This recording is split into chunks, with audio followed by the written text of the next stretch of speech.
गौरचन्द्राय राधिकाय तदालये कृष्णाय कृष्णभक्ताय तद्भक्ताय नमो नमः। वाञ्छाकल्पतरुभ्यश्च कृपा सिन्धुभ्य एव च पतितानां पावनेभ्यो वैष्णवेभ्यो नमो नमः। नमो महावदान्याय कृष्णप्रेमप्रदायते कृष्णाय कृष्णचैतन्यनाम्ने गौरतिशे नमः।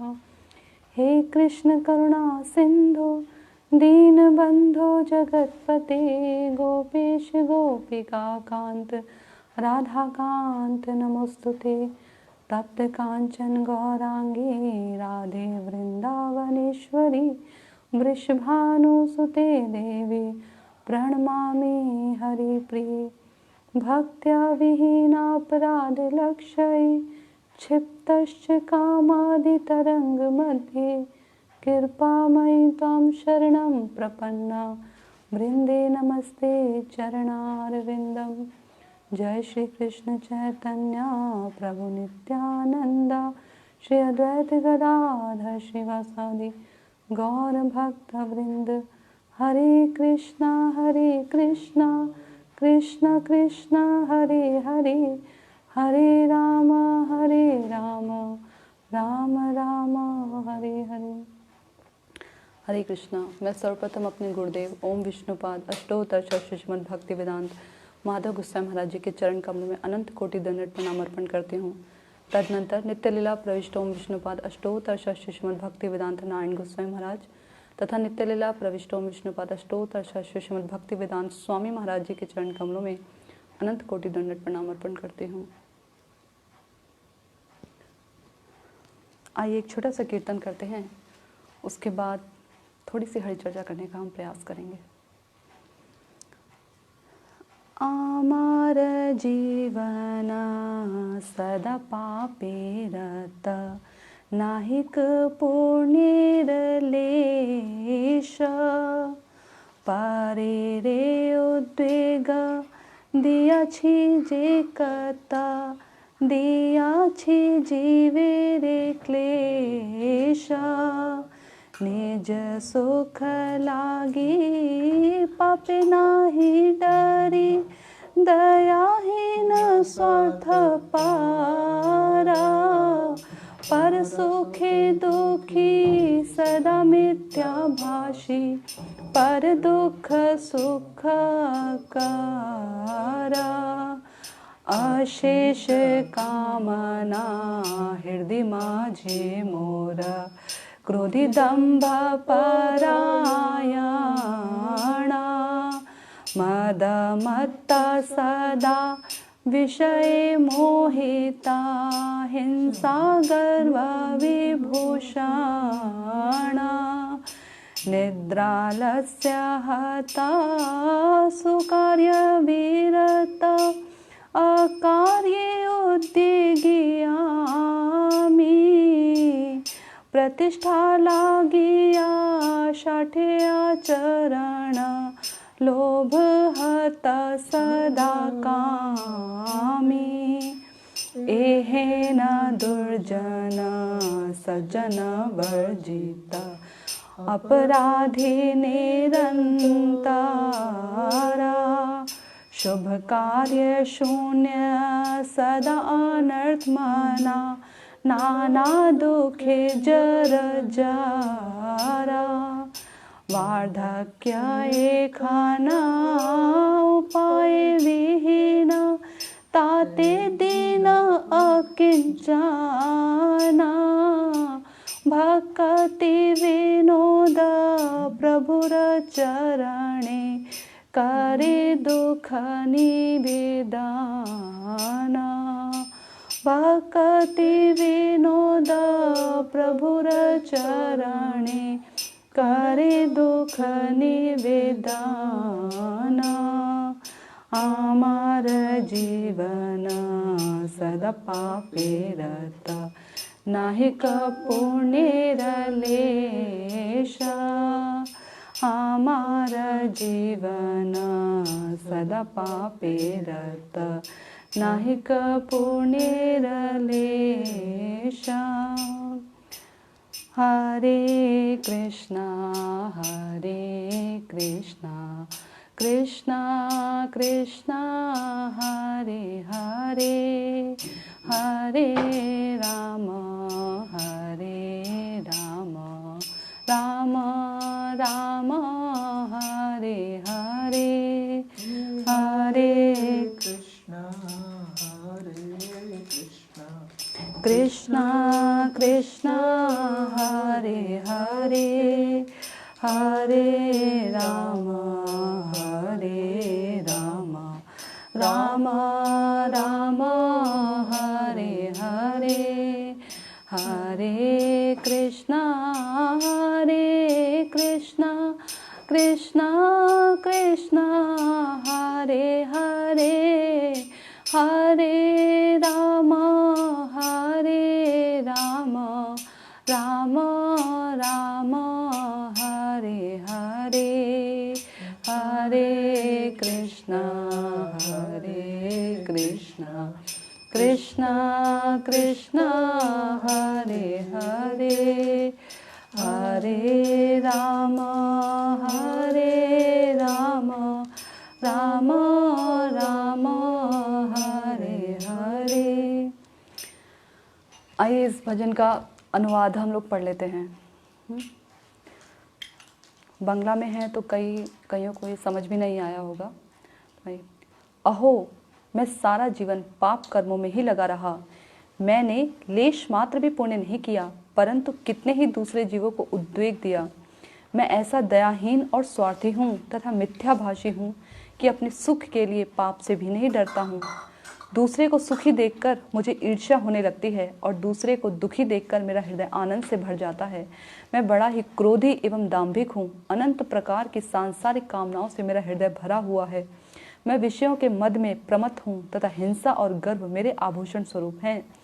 निद्रा एवं आलस से ग्रस्त होने के कारण सत्कार्य में मेरी लेश मात्र भी रुचि नहीं होती, परंतु दुष्कर्मों में मेरा मन स्वतः ही रम जाता है। मैं परम कामी हूँ। दूसरों से प्रतिष्ठा प्राप्त करने के लिए मैं कपटतापूर्ण व्यवहार करता हूँ। हे प्रभु, मैं ऐसा दुर्जन हूँ कि वैष्णव का संग तो मैंने कभी किया ही नहीं, अपितु निरंतर मैं उनके चरणों में अपराध ही करता रहा। मेरा अनर्थग्रस्त मन शुभ कर्मों को त्याग कर पाप कर्मों में ही लगा रहता है, जिसके फलस्वरूप नाना प्रकार के दुखों से जर्जरित हो रहा है। श्री भक्ति विनोद ठाकुर भगवान के श्री चरणों में अपना दुख निवेदन कर रहे हैं कि हे प्रभु, अब तो वृद्ध काल उपस्थित हो गया है, इससे बचने का कोई उपाय भी नहीं और मैं तो अकिंचन हूँ। तो कितना सुंदर भजन है ये। इस भजन में यूँ तो ये भजन भक्ति विनोद ठाकुर जी ने लिखा हुआ है, परंतु श्रील भक्ति विनोद ठाकुर जी ने इसमें जितनी भी बातें बताई हैं ना, एक जड़ बद्ध जीवात्मा के लिए, वो हमारे जैसे जो बद्ध जीवात्माएं हैं उन्हीं के लिए हैं। उस पर भी ये सब बातें उन लोगों को समझ आएंगी जो भगवान की तरफ थोड़े बहुत अग्रसर होने का प्रयास कर रहे हैं। हर किसी को ये बातें समझ में नहीं आती। बद्ध जीवात्माओं में भी हर किसी को ये बातें समझ में नहीं आती। कुछ ही लोगों को ये बातें, यूँ कह लीजिए, जो सौभाग्यवान होते हैं, जिन्हें अपने अंदर ये सब कमियां नजर आती हैं। तो जैसा कि आप सभी लोग जानते हैं कि ये साल 2020 का आज आखिरी दिन है। कल से नया साल, नया वर्ष 2021 जो है शुरू हो जाएगा और आज कई लोग बड़े ही धूमधाम से इस जाने वाले वर्ष को विदा कर रहे हैं। कईयों के घरों में इस जो ये वर्ष जो जा रहा है, इसने उज्जवल दीप जलाए होंगे।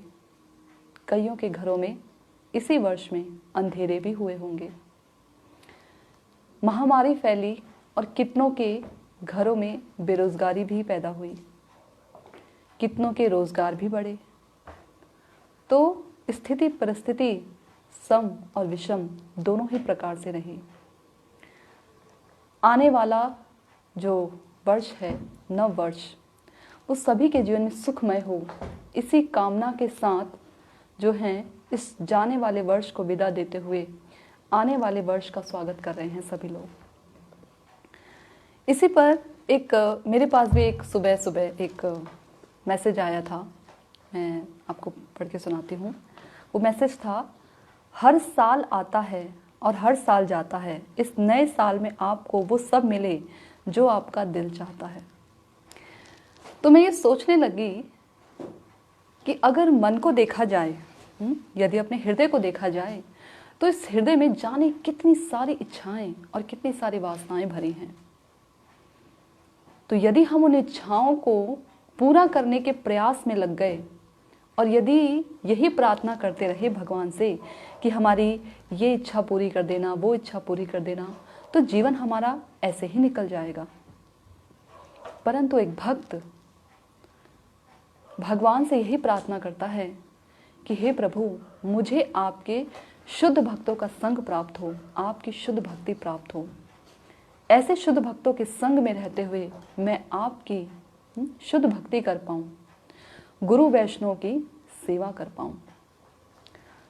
तो लेकिन ये जो अभिलाषा है, ये जो इच्छा है, हर किसी के हृदय में आविर्भूत नहीं होती।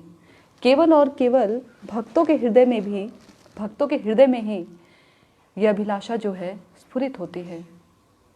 आखिर क्यों ऐसी इच्छा और कामना हमें करनी चाहिए कि हमें केवल और केवल भगवत भक्तों का संग प्राप्त हो? क्यों? जाने कब दिन ढल जाए, जाने कब हमारे जीवन की सांझ हो जाए, मालूम ही नहीं। इसी पर एक बहुत ही सुंदर श्लोक मैं आपके सामने प्रस्तुत करती हूँ। श्लोक जरा ध्यान से सुनिएगा। लब्ध्वा सुदुर्लभम इदम बहु संभव अन्ते, मानुष्यम अर्थदम अनित्यम अपि इह धीरः तूर्णम यतेत न पतेत अनुमृत्यु यावत् निःश्रेयसाय विषयः खलु सर्वतः स्यात्। अनेकानेक जन्मों और मृत्यु के पश्चात यह दुर्लभ मानव जीवन मिलता है जो अनित्य होने पर भी मनुष्य को सर्वोच्च सिद्धि प्राप्त करने का अवसर प्रदान करता है। इसलिए धीर मनुष्य यानी बुद्धिमान मनुष्य को तब तक चरम जीवन सिद्धि के लिए शीघ्र प्रयत्न कर देना चाहिए जब तक उसका मरणशील शरीर क्षय होकर मर नहीं जाता। इंद्र तृप्ति तो सबसे गर्हित योनि में भी प्राप्त है, किंतु कृष्ण भावनामृत मनुष्य को ही प्राप्त हो सकता है। तो कितना सुंदर श्लोक है, और श्लोक की एक एक व्याख्या बहुत ही सुंदर है, बहुत ही सुंदर। ये जो श्लोक है ये बताता है हमें कि हमारा जो मनुष्य जीवन जो हमें अभी प्राप्त हुआ है वास्तव में बहुत ही दुर्लभ है, बहुत दुर्लभ। परंतु क्योंकि ये हमें अभी प्राप्त हो चुका है इसलिए ये अभी सुलभ भी है। और इस मनुष्य योनि को प्राप्त करने के बाद आखिर हमारा कर्तव्य क्या बनता है? तो इसमें सबसे पहले कह रहे हैं कि अनेक जन्मों के बाद ये मानव जन्म प्राप्त हुआ है, अनेकानेक जन्मों के बाद। ऐसा नहीं है कि हमें हर जन्म में मनुष्य जीवन प्राप्त होता है, या कईयों के विचार होते हैं कि किसने देखे हैं इतने सारे जन्म, अभी खाओ पियो और मौज करो, ऐश करो, किसने देखा है अगला जन्म होगा भी या नहीं? तो हमारे शास्त्र बताते हैं जैसे कि हमें जो है कहाँ से हमारा जन्म हुआ इस बारे में हमें केवल और केवल हमारी माता बताती हैं। हमें अपने माता के वचनों पर विश्वास करना होता है कि हमारे जो ये जिनसे हमारा जन्म हुआ, जो हमारे पिता हैं, ये ही हमारे असली पिता हैं, ये ही हमारे पिता हैं। माता के शब्दों पर हमें वचनों पर विश्वास करना पड़ता है। माता बताती है कि बेटा देखो ये तुम्हारे पिता हैं, तुम्हारे पापा हैं। तो हम विश्वास करते हैं ना, लेकिन हमने तो नहीं देखा, परंतु तो भी हम माता के शब्दों पर, माता के वचनों पर विश्वास करते हैं। इसी प्रकार शास्त्र रूपी माता हमें ये बताती है कि हमारे असली पिता कौन हैं, कौन है हमारे पिता और किन के पास हमें जाना है, किन से हमारा संबंध है जिसे हम भुला बैठे हैं। तो शास्त्र बताते हैं कि वो श्री भगवान परम प्रिय, जो सबके प्रिय हैं, स्थावर हो जंगम योनि हो, जो सबके प्रिय हैं, जो सबको आकर्षित करते हैं अपनी रूप माधुरी के द्वारा, अपनी वेणु माधुरी के द्वारा, हर प्रकार से जो आकर्षित करते हैं, वो कृष्ण ही तुम्हारे परम पिता हैं। ये शास्त्र हमें बताते हैं। तो इसलिए इस बात पर हमें विश्वास करना होगा कि शास्त्र हमें ये भी बताते हैं कि हम अनेकानेक जन्म लेते हैं। जिस प्रकार से जैसे कर्म किए वैसे हमारे जन्म है। वरना सोचिए, अगर हम शास्त्रों को ना भी माने तो सोच कर देखिए, विचारवान पुरुष बनिए और ये सोच कर देखिए कि आखिर हम किसी एक परिवार में 5 जो हैं, एक माता पिता के 5 बच्चे हैं और उन 5 संतानों का जो भाग्य है वो अलग अलग होता है। 5 का एक भाग्य नहीं होता, अलग होता है। हम अपना भाग्य खुद क्यों नहीं लिख लेते? बहुत साल पहले मैंने एक फिल्म देखी थी। उस फिल्म में एक सीन था जिसमें कि ना एक पिता अपने एक मित्र से ये कहता है, वो बहुत अमीर घर के होते हैं, पिता ने बहुत धनवान होते हैं, धनाढ्य परिवार के होते हैं। तो वो पिता कहते हैं कि मैंने अपने दोनों बच्चों के लिए खूब पैसा इकट्ठा करके रखा हुआ है, अब इन्हें किसी और चीज़ की आवश्यकता नहीं। और कुछ समय के बाद तुरंत ही कुछ समय के बाद जो है इतना बड़ा भूकंप आ जाता है कि पूरा परिवार बिखर जाता है। जो इतना सारा धन इकट्ठा किया था, इतना बड़ा विशाल महल जो खड़ा किया था, वो एक क्षण भर में वहीं के वहीं ढेर हो जाता है, वहीं के वहीं गिर जाता है। और दोनों बच्चे जो हैं, एक दर दर का भिखारी बन जाता है और दूसरे का मुझे याद नहीं वो क्या बन जाता है। कहने का अर्थ ये है कि मालूम ही नहीं, हम चाहे अपनी किस्मत में सुख लिखें, सुख लिखने का प्रयास करें, सुख के लिए हम चाहे जितना मर्जी प्रयास कर लें, परंतु यदि उस वक्त हमारे जीवन में दुख आना है तो दुख ही आकर रहेगा। जिस प्रकार से दुख के लिए हम अपने जीवन में किसी भी प्रकार का कोई प्रयास नहीं करते, ऐसे ही सुख के लिए भी कोई प्रयास करने की आवश्यकता नहीं। जैसे दुख अपने आप आ जाता है, वैसे ही सुख भी अपने आप आ जाता है।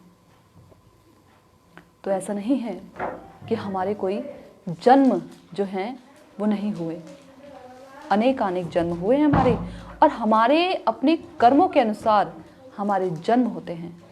जैसा कर्म होगा उसी योनि में, उसी जगह पर हमारा जन्म होगा। उन्हीं माता पिता से, यहाँ तक कि माता पिता भी हम अपने कर्मों से ही डिसाइड करते हैं कि जैसे हमारे कर्म होंगे उसी तरह के हमारे जो संबंध होंगे अपने माता पिता के साथ, या और जितने भी संबंध हम स्थापित करते हैं इस शरीर में आके, तो उस प्रकार के जैसे जैसे कर्म मिलेंगे वैसे वैसे संबंध होंगे। तो अनेक अनेक जन्म हमने लिए हैं, और ऐसा नहीं है कि सिर्फ मनुष्य जन्म ही हमें प्राप्त हुआ है।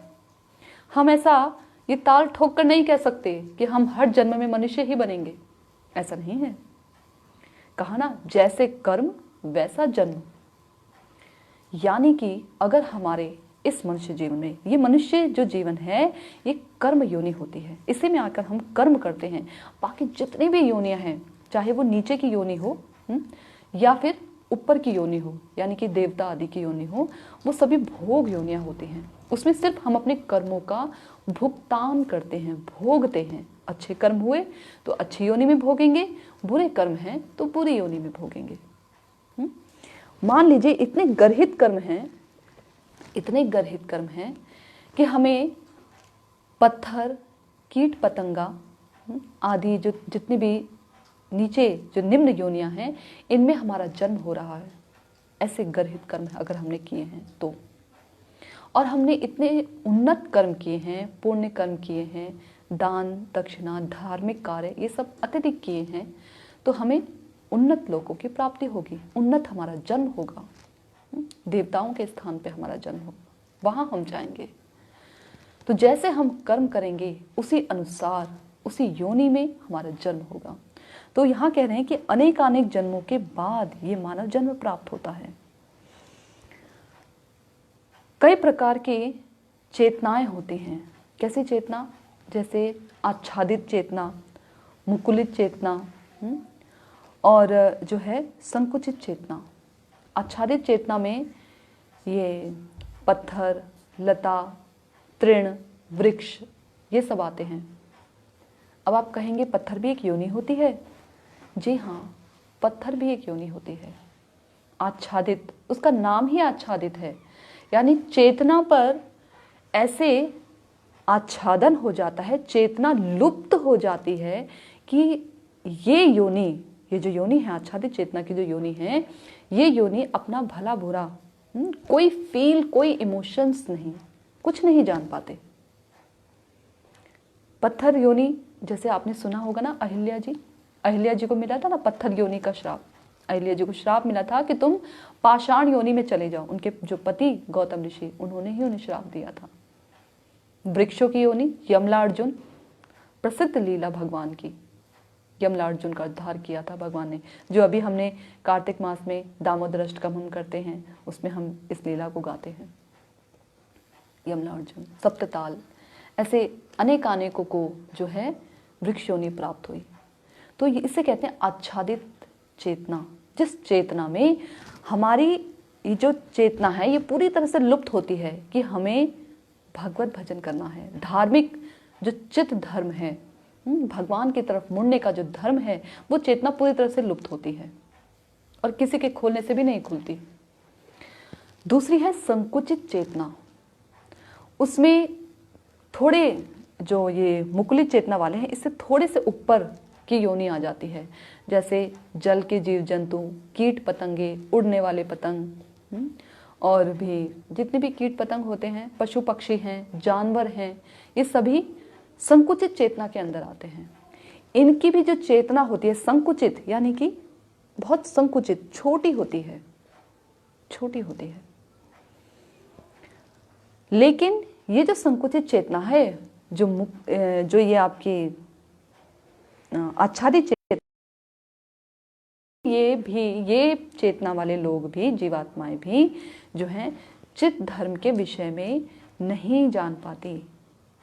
जो पशु पक्षी हैं, जो जानवर हैं, कीट पतंगे हैं, ये नहीं जान पाते भगवान के विषय में, नहीं समझ पाते, उस और नहीं मुड़ पाएंगे। ये सभी भोग योनियां हैं।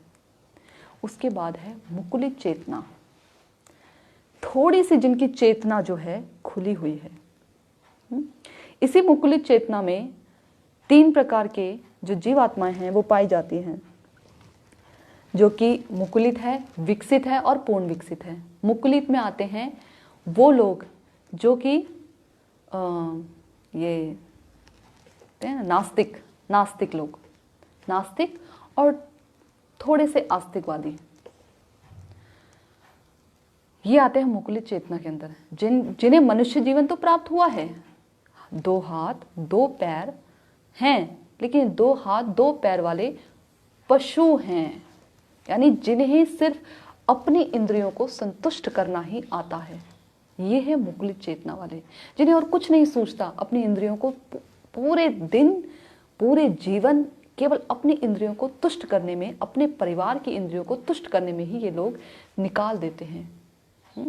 मेरा धर्म केवल अपने परिवार का, अपने देश का, ठीक है, अपने राज्य का, अपने साम्राज्य का, इन्हीं सब का पालन पोषण ये अपने धर्म को समझते हैं। ये होते हैं मुकुलित चेतना वाले लोग, जो भगवत संबंधी ज्ञान को इकट्ठा नहीं करते, जो ये नहीं सोचते कि आखिर हमने ये मनुष्य जीवन क्यों प्राप्त किया है। देखिए ना, अगर हम ये कहें कि ये, जैसे कहते हैं ना, ये भारत देश मेरा है, बहुत अच्छी बात है, परंतु जरा सोच कर देखिए, आज हमारा यहाँ जन्म हुआ इसलिए हम कहते हैं कि भारत देश मेरा है। कल अगर हमारा अमेरिका में ऐसे हमारे कर्म हुए कि हमारा किसी और कंट्री में जन्म हो जाए, तो हम उस देश को अपना कहेंगे। तो ये देश, ये राष्ट्र, ये सब कुछ बदलते हैं, आज जिस परिवार में हमारा जन्म हुआ, हम कहते हैं कि परिवार हमारा है, हम इस परिवार के हैं। अगले जन्म में जिस परिवार में जाएंगे, हम फिर उसको अपना परिवार कहेंगे। इसलिए क्योंकि शरीर से संबंध स्थापित करते हैं, इसलिए ये सब संबंध अनित्य हैं, क्योंकि एक दिन छूट जाएंगे। तो ये मुक्लित चेतना वाले लोग हैं जो नहीं समझ पाते कि हमारा आखिर चरम कल्याण किसमें है। इसी में आते हैं विकसित चेतना वाले और पूर्ण विकसित वाले।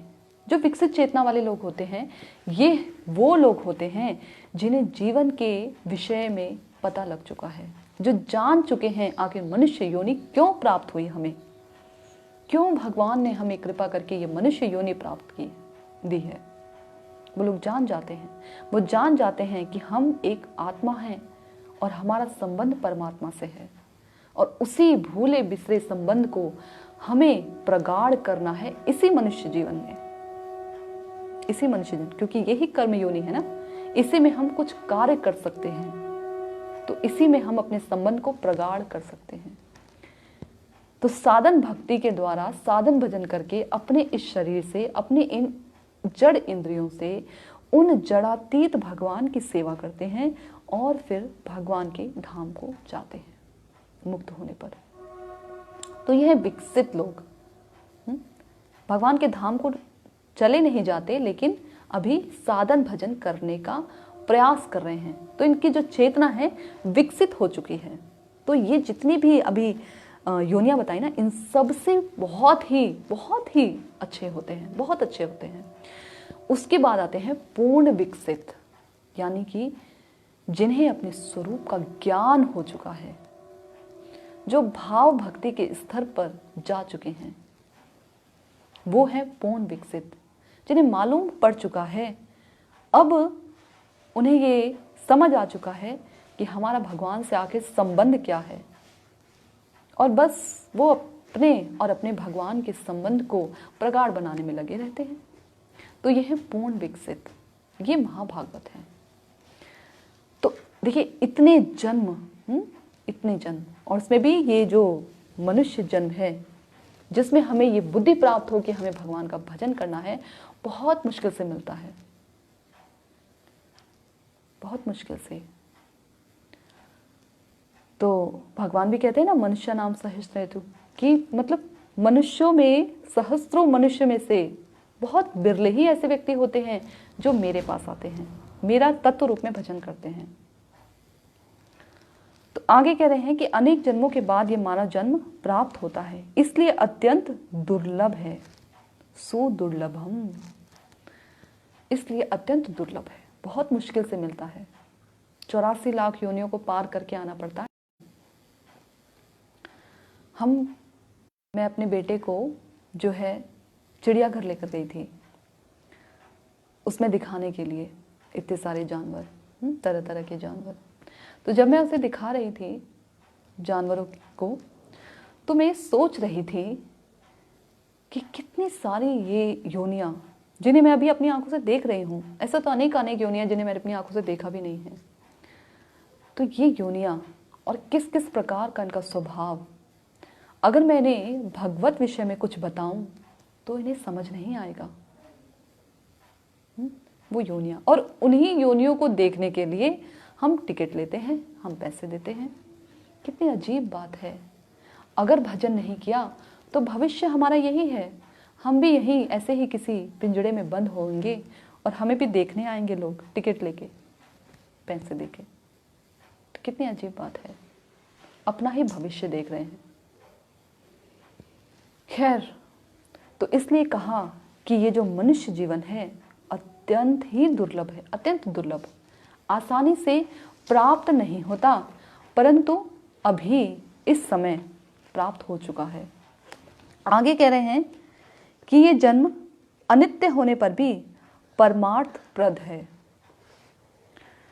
परमार्थप्रद है, अनित्य होने पर भी।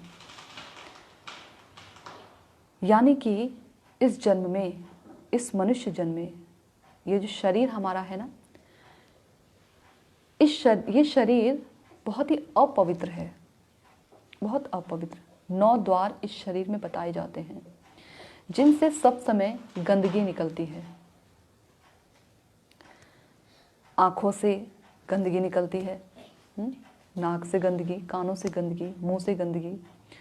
9 द्वारों में से गंदगी ही गंदगी निकलती है, जिसमें से अत्यंत ही दुर्गंध आती है। गंदी जगह से दुर्गंध तो आती है ना, तो दुर्गंध आती है। तो ये अपवित्र शरीर, ऐसा शरीर जब इसमें से आत्मा निकल जाए तो अपने ही प्रियजन, परिवार के जन ये कहकर इस शरीर को जलाने के लिए या दफनाने के लिए ले जाते हैं कि अब इस शरीर को यानी इस मिट्टी को जल्दी से जल्दी इसका जो है काम तमाम कर दो, जो करना है कर लो भाई। या तो जला दो, जो जलाते हैं, जो हिंदू धर्म में जैसा है जला दिया जाता है, या दफना दिया जाता है जो दूसरे धर्मों में है ना? अंत में इस शरीर को, कहने का तात्पर्य है कि शरीर को घर पर नहीं रखा जाता संभाल कर, इसे प्रेम नहीं दिया जाता। उसके बाद इस शरीर को बाहर निकाल दिया जाता है अपवित्र। यहाँ तक कि जब जीवात्मा इस शरीर को छोड़कर जाती है, उसके बाद जो व्यक्ति भी इस शरीर को देखते हैं, मुर्दे को जो भी देखते हैं, उन्हें स्नान करना पड़ता है। देखने मात्र से, छूने की बात नहीं हो रही, छूने वालों को तो स्नान करना ही पड़ता है। शास्त्र कहते हैं देखने मात्र से ही, अगर कोई शव को देख ले तो वो व्यक्ति श्री भगवान की सेवा नहीं कर सकता, जाके सीधा तुरंत जाके मंदिर में नहीं जा सकता बिना नहाए धोए। इतना अपवित्र शरीर, देखने मात्र से सोचिए हम अपवित्र हो जाते हैं ऐसे शरीर को, तो कितना अपवित्र है ये शरीर। और अनित्य है, जानते हैं ना, कोई ऐसा व्यक्ति ये नहीं कह सकता कि मैं हमेशा हमेशा जीवित रहूंगा। जो यहाँ तक कि वैज्ञानिक इस दवा को खोज रहे हैं कि मृत्यु नहीं आएगी, कभी मृत्यु नहीं आएगी, बुढ़ापा नहीं आएगा, वो वैज्ञानिक भी बूढ़े हो जाते हैं ऐसे प्रयोग करते करते, और एक दिन मृत्यु को प्राप्त हो जाते हैं। पहले समय के जो राजा लोग थे, जिन्होंने इतना सब कुछ इकट्ठा कर लिया, यूं मार धाड़ करके कितने लोगों को जलाया और कितना पाप इकट्ठा किया, किसी राजाओं ने पुण्य इकट्ठा किया, जो कुछ भी इकट्ठा किया, परंतु अब वो राजा नहीं है और उन राजाओं के द्वारा बनाए गए महल भी अब खंडर हो चले हैं। उनकी सुरक्षा करनी पड़ती है सरकार को। तो देखिए कुछ नहीं बचता, वो सब इतिहास के पन्नों में जा चुके हैं।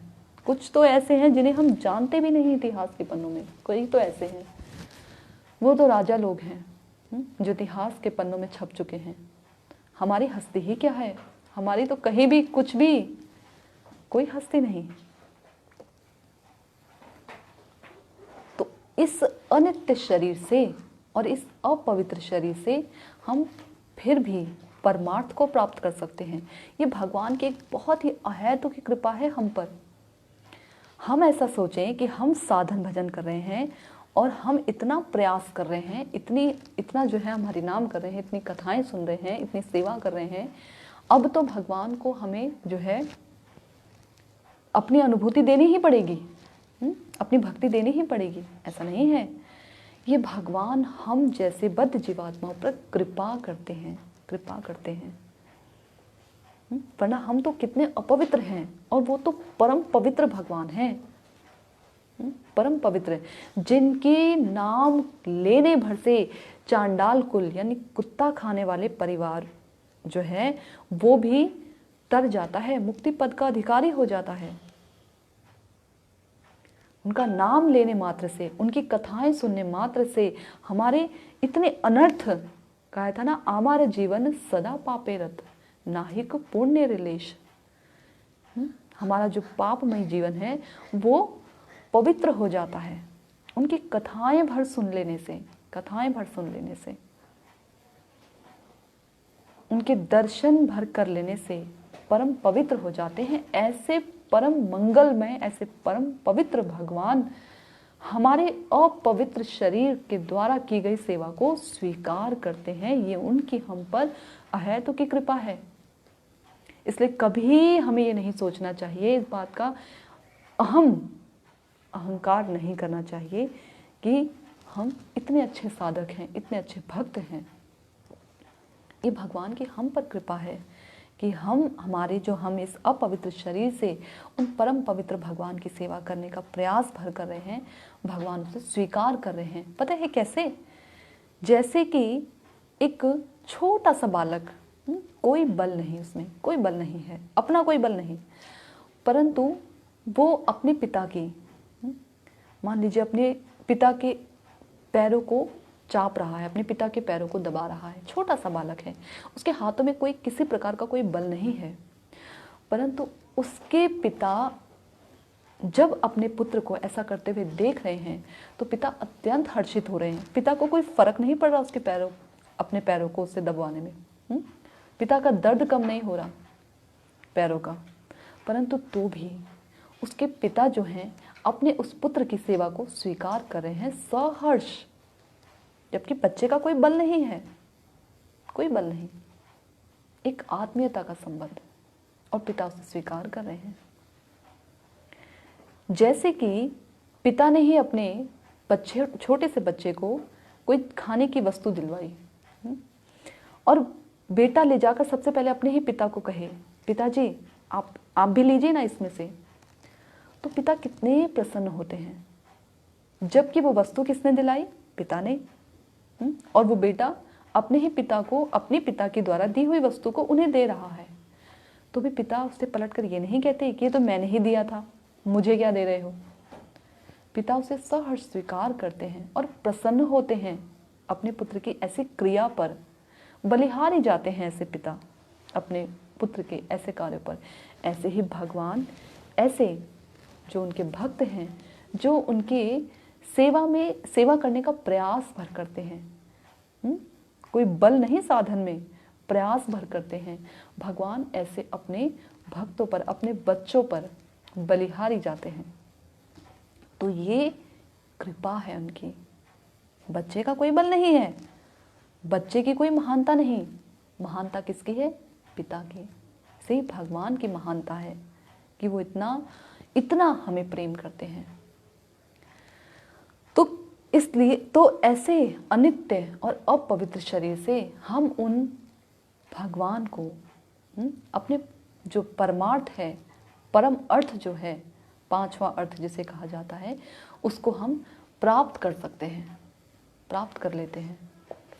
आगे कह रहे हैं कि अतः बुद्धिमान व्यक्ति मृत्यु से पूर्व ही क्षण मात्र का विलंब किए बिना चरम कल्याण के लिए चेष्टा करे।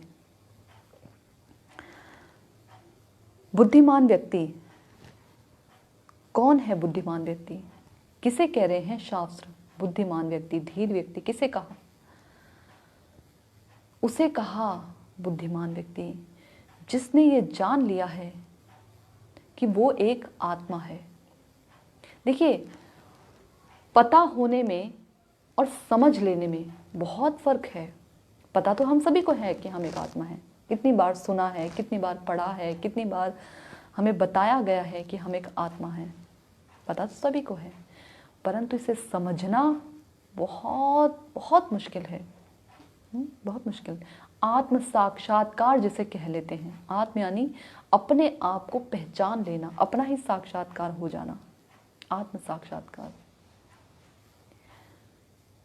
बड़े बड़े ऋषि मुनि जो हैं वो अपनी इंद्रियों को वश में करते हैं। बड़ा कठिन है इंद्रियों को वश में करना। खुद देख लीजिए, हमारी 5 ज्ञान इंद्रियां, 5 कर्म इंद्रियां, इन्हें हम कितना वश में कर पाते हैं।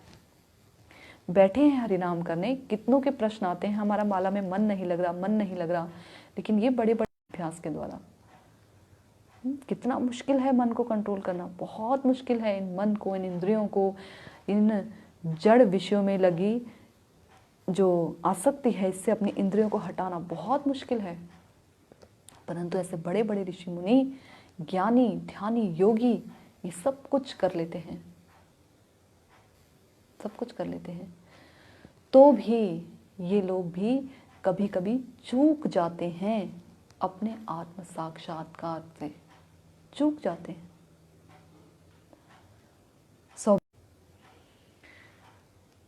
जिन्होंने, जो बहुत बड़े योगी यमुना जल के अंदर खड़े होकर योग साधना कर रहे हैं, योग साधना कर रहे हैं, और सिर्फ 2 मछलियों के आपस में, जो नर और मादा मछलियां हैं, उनके आपस में किल्लौल करने से उनके हृदय में काम वासना जागृत हो जाती है।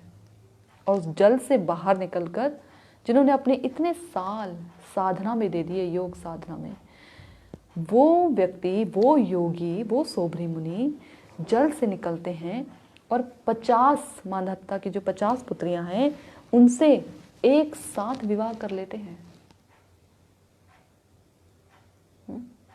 अपने मन को कंट्रोल किया, तभी तो योग में भाई, और उन्होंने साधना करते करते तो वृद्ध हो चुके थे, तो उनकी पुत्रियां तो हाँ कहती नहीं बूढ़े से शादी करने के लिए, तो उन्होंने अपना शरीर इतना सुंदर बना लिया, इतना यौवन और इतने सुंदर कि वो 50 कन्या अपने आप आकर्षित हो गई सोबरी मुनि के प्रति। तो भाई यौगिक तो थे, योग साधना तो पूर्ण थी, योग क्रिया जानते थे, अपने आप को सुंदर बना लिया, बूढ़े से यौवन अवस्था में चले गए, तो योग साधना तो जानते थे, परंतु तो भी आत्म साक्षात्कार से च्युत हो गए, नहीं जान पाए कि वो एक आत्मा है और जीवन का परम कल्याण किसमें है, नहीं जान पाए।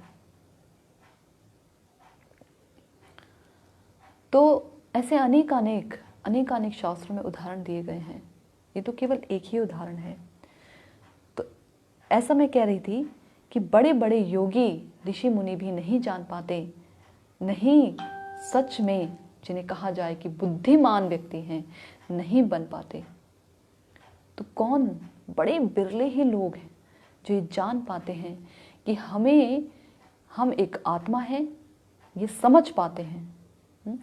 मैंने ना कई बार देखा है, जैसे कभी कहीं किसी की मृत्यु हुई तो आसपास के लोग कहते हैं कि अरे वो तो चला गया, आत्मा चली गई, आत्मा की शांति के लिए पाठ करवा रहे हैं, आत्मा चली गई, मिट्टी रह गई, शरीर रह गया, मिट्टी है मिट्टी में मिल जाएगा, बहुत सुना है।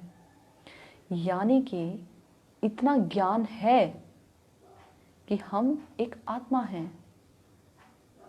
परंतु वो ज्ञान विज्ञान में परिवर्तित नहीं है, और ये ज्ञान कोरा ज्ञान ही बनकर रह जाता है यदि भगवत भक्तों का संग ना किया जाए। तो संग से ही हमारे हृदय में ये भाव प्रबल होता है, भगवत भक्तों के संग से हमारे हृदय में भाव प्रबल होता है कि हम सच में हम एक आत्मा हैं और हमारे जीवन का कल्याण किसमें है, आखिर क्या है हमारा कर्तव्य। एक आत्मा होने के बाद पता लग गया ना हम कौन हैं, तो फिर हमारा कर्तव्य क्या है। जब हम शरीर नहीं, तो यानी कि शरीर से संबंधित हमारे कार्य नहीं, यानी परिवार हमारा नहीं जो शरीर से संबंधित है। क्यों? क्योंकि परिवार तो सिर्फ शरीर को जानता है, हमें तो नहीं, जिसे तो वो देख ही नहीं पा रहा उसे तो नहीं जानता। तो फिर हमारा कर्तव्य क्या है? तो वो ऐसा व्यक्ति जो जान जाता है कि हमारा कर्तव्य क्या है, और फिर उस कर्तव्य को जानने के बाद उसके लिए प्रयास करता है, प्रयास करता है। आखिर परमात्मा कौन है, उनसे मेरा क्या संबंध है, इन सभी प्रश्नों के उत्तर में जो पहुंचने का प्रयास करता है उसे कहते हैं बुद्धिमान व्यक्ति, उसे कहते हैं बुद्धिमान व्यक्ति। तो कह रहे हैं कि बुद्धिमान व्यक्ति मृत्यु से पूर्व ही क्षण मात्र का विलंब किए बिना चरम कल्याण के लिए चेष्टा करे, क्षण मात्र का विलंब किए बिना। अभी कुछ दिन पहले मैं किन्हीं के घर गई थी, तो मैंने उनसे कहा कि भाई देखिए, भगवान का भजन करने में किसी प्रकार की देरी नहीं करनी चाहिए। बस मुंह दिया है और हरि कथा सुनने के लिए एक व्यक्ति भी बहुत है, सुनाने के लिए एक व्यक्ति भी बहुत है। उसको बिठाया सामने और चालू हो गए हरि कथा कहना। भगवान के विषय में या भक्तों के विषय में कुछ ना कुछ कह दिया। अपनी जीवा को, अपने कान को भी पवित्र कर लिया और समय को भी पवित्र कर लिया। तो वो मुझसे कहने लगी कि भाई अभी मकान बन जाए तो हम जो है कथा करेंगे, कथा कहेंगे, अपने घर में कथा रखवाएंगे, तो लोगों को इकट्ठा करेंगे कि वो कथा सुने। हमने कहा भाई कमरे की आवश्यकता नहीं है, भगवान की चर्चा तो खुले आकाश के नीचे भी हो सकती है। बस लोग मिलने चाहिए, एक ही सही। अजी कहाँ लोग आएंगे, इतना समय कहाँ। हमने कहा आप ही सुन लो।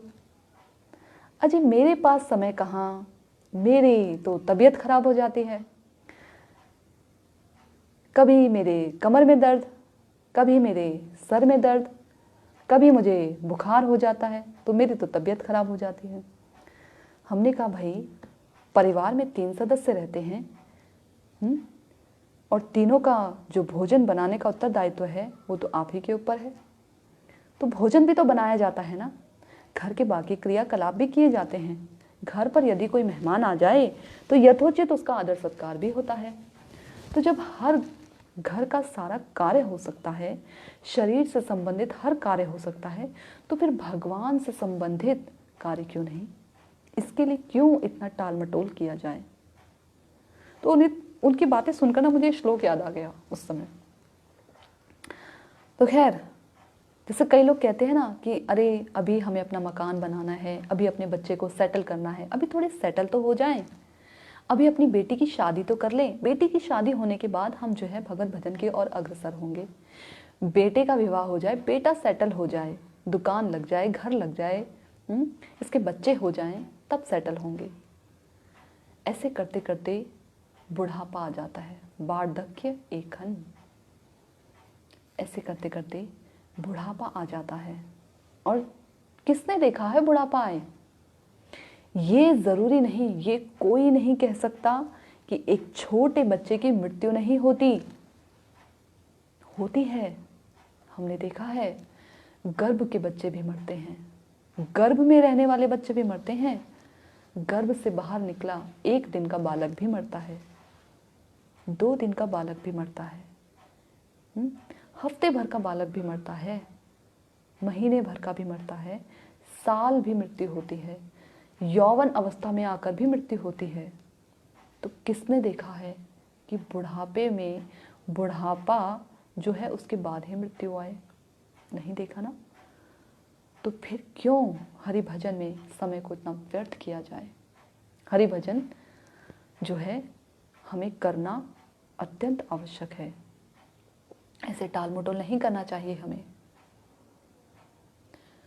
भगवान की भक्ति के लिए देखिए, जिस भी क्षण हम भगवान का नाम लेते हैं, उनका नाम, उनका रूप, गुण, लीलाएं आदि उनका श्रवण कीर्तन स्मरण करते हैं, उनका अर्चन करते हैं, वंदन दास्यम जो कुछ भी करते हैं हम भगवान के लिए, जो कुछ भी करते हैं, वो समय अपने आप में पवित्र हो जाता है। जब समय पवित्र हो सकता है तो हम क्यों नहीं हो सकते? तो इसलिए हमें भगवान का जो है बिना क्षण, एक क्षण भी गवाए, जिस समय से हमें ये बुद्धि हो जाए कि हमें भगवान का भजन करना चाहिए, हमें बिना समय व्यर्थ किए तूर्णम जल्दी ही भजन करना शुरू कर देना चाहिए। समय नहीं गंवाना चाहिए, शुरू कर देना चाहिए। तो इस नए जो आने वाला जो वर्ष है, नया साल, इस वर्ष में हम सभी को केवल और केवल यही प्रार्थना करनी चाहिए कि हे प्रभु, हमारा जो अभी जो समय है, इस समय हम बिल्कुल ठीक अवस्था में हैं, बिल्कुल ठीक अवस्था में। आपने जिस प्रकार की भी हमारी जैसी अवस्था व्यवस्था बना के रखी है वो बिल्कुल ठीक है, हमें कोई शिकायत नहीं। हम आपका इसी अवस्था में रहते हुए भजन कर पाएं, बस जो हमारा मन है वो आपके चरणार बिंद में ठीक उसी प्रकार से लगा रहे जिस प्रकार एक मदमस्त भंवरा कमल, जो कमल पुष्प है, मदमस्त भंवरा कमल पुष्प पर जो उसका मकरंद है उसको जो है लेने में, उसका रसापान करने में व्यस्त रहता है। कमल पुष्प की खासियत क्या होती है जानते हैं? जब सूर्योदय होता है तो वो खिलता है और जब सूर्यास्त हो जाता है तो वो बंद हो जाता है। तो हमें भी यही भगवान से प्रार्थना करनी चाहिए कि प्रभु अभी हमारे जीवन का सूर्यास्त है, सूर्योदय है, यानी कि अभी हम जीवित हैं, अभी शरीर से आत्मा निकली नहीं है, तो सूर्योदय है। सूर्यास्त होने से पहले, यानी हमारा जीवन समाप्त होने से पहले, हमारा जो मन रूपी भंवरा है, भंवरे की तरह ना मन कभी इस फूल में कभी इस फूल में, यानी कभी इस इंद्रिय के पीछे दौड़ता है, कभी इस इंद्रिय की जो है विषय आसक्ति के पीछे दौड़ता है। तो ये जो मन रूपी भंवरा है, ये आपके जो कमल रूपी जो चरण हैं उनके मकरंद का पान करता रहे, उसमें लगा रहे, जुड़ा रहे हमारा मन आपके चरण कमलों से। आपके जो भक्त हैं, जो शुद्ध भक्त हैं, उनकी हमें सेवा करने की वृत्ति प्राप्त हो, वृत्ति प्राप्त हो, ऐसे हम उनकी सेवा कर पाएं निरपराध भाव से, निष्कपट होकर हम इस जो है परमार्थ राज्य की ओर अग्रसर हो पाएं। ऐसा प्रभु आप हम पर कृपा करें, ऐसा हमें आशीर्वाद प्रदान करें। ये हम नव वर्ष में भगवान से प्रार्थना करते हैं, अपने लिए भी और आपके लिए भी। अगर किसी का कोई प्रश्न हो तो आप अपने प्रश्नों को लिखकर कमेंट्स में, मैसेंजर में किसी भी प्रकार से आप भेज सकते हैं। मैं पूरा प्रयास करूंगी कि आपके प्रश्नों का उत्तर दे पाऊँ, ठीक है। और आप सभी लोगों को नववर्ष की हार्दिक शुभकामनाएं। और ठीक है, बाकी जैसा भी है मैं अपनी वाणी को यहीं विराम देती हूँ। हरे कृष्णा। अगर किसी भी प्रकार का कथा में कोई त्रुटि हो तत्व रूप में, या किसी भी प्रकार से आपके हृदय को आघात पहुंचा है मेरी वाणी के द्वारा, तो उसके लिए मैं आपसे क्षमा चाहती हूँ। परंतु मेरा उद्देश्य केवल इतना ही है कि हम और आप दोनों ही जो हैं भगवान के जो हैं भगवान हरि गुरु वैष्णव की जो सेवा है, निष्कपट सेवा, उसमें हम लगे रहें, ठीक है। हरे कृष्णा। वांछा कल्पतरुभ्यश्च कृपा सिंधुभ्यश्च पतितानां पावनेभ्यो वैष्णवेभ्यो नमो नमः। श्रील गुरुदेव की